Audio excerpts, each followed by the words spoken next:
I first started out in life as one of the initial 10 staff members of the research group of what became the AMRC. So I was a staff member at the AMRC from the start. Lots of influence from Adrian Ellen and Keith Ridgway, who mentored me through my early years.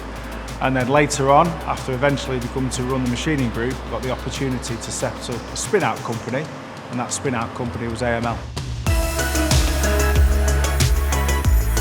AML is an advanced manufacturing parts provider. We machine parts for many multinational businesses and export all over the world. We read across the latest capability from the AMRC, still got our heritage up there. We're a Tier 2 member in our own right, and we collaborate on many projects year in, year out. We're working quite hard now on a diversification strategy. There's lots of advanced manufacturing opportunities out there in different sectors that currently AML doesn't have much presence in.